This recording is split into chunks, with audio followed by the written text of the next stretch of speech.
So welcome to the quick MCQ series. मेरा नाम सौरभ है और आप सबके सामने पेस्टल एनालिसिस के ऊपर एक क्वेश्चन लेके आया हूँ। तो आप सबको बताना है with respect to the PESTLE analysis which of the following is correct. तो अब यहाँ पे पूछा गया है कि पेस्टल एनालिसिस का पेस्टल जो है उसका फुल फॉर्म क्या है।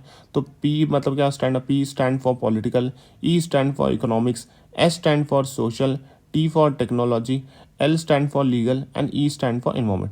तो पेस्टल एनालिसिस में यही होता है। पॉलिटिकल में क्या हम देखते हैं, पॉलिटिकल फॉर एग्जांपल कि करंट टैक्स पॉलिसी क्या है, ब्रेग्जिट ये भी पॉलिटिकल सिस्टम में आ जाएगा। फिर ट्रेड पॉलिसीज ये भी पॉलिटिकल सिस्टम का पार्ट बनता है। पॉलिटिकल स्टेबिलिटी है, अनस्टेबिलिटी है, these are the example of political. And फिर गवर्नमेंट पॉलिसीज। एंड बात करते हैं फिर इकोनॉमिकल की। इकोनॉमिकल में हम देखेंगे कि फॉर एग्जांपल इंटरेस्ट रेट क्या चल रहा है, एक्सचेंज रेट क्या चल रहा है, फिर इकोनॉमिक ग्रोथ मतलब जीडीपी क्या है।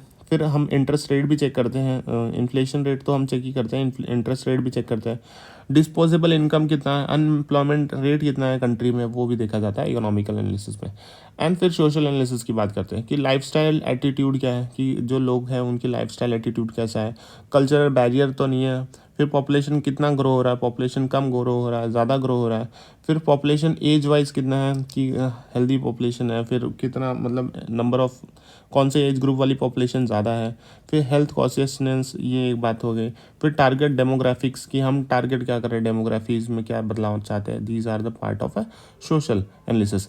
एंड फिर टेक्नोलॉजिकल की अगर हम बात करते हैं कि लेवल ऑफ इनोवेशन क्या है, ऑटोमेशन कितना हो रहा है, फिर टेक्नोलॉजिकल अवेयरनेस कितना है, cyber security, technological change, internet availability, speed कितनी है इंटरनेट की। These are the technological analysis. Legal analysis की अगर हम बात करते हैं तो यहाँ पे आता है कि एनवायरमेंटल लॉज कैसे फॉलो हो रहा है, डिस्क्रिमिनेशन लॉ कैसे हो रहा है। फिर यहाँ पे सेफ्टी एंड हेल्थ की बात करते हैं। फिर कॉपीराइट प्रोटेक्शन है, कंज्यूमर सेफ्टी है। These are the part of legal analysis. Last वाला आता है एनवायरमेंटल एनालिसिस। यहाँ पे हम देखते हैं कि वेदर का एनालिसिस होता है, क्लाइमेट चेंज का एनालिसिस होता है। फिर इन्वायरमेंटल पॉलिसीज़ क्या बनाया जा रहा है, एनजीओ क्या प्रेशर डाल रहा है कि इन्वायरमेंट के लिए ऐसा करो वैसा करो। एंड फिर रिसाइकलिंग बात करता है, फिर pollution and then sustainability. These are the part of environmental analysis. So PESTLE analysis की फिर से एक बार हम वो कर देते हैं कि क्या होता है। P stand for political, E stand for economical, S stand for social, T stand for technological, L stand for legal and E stand for environmental.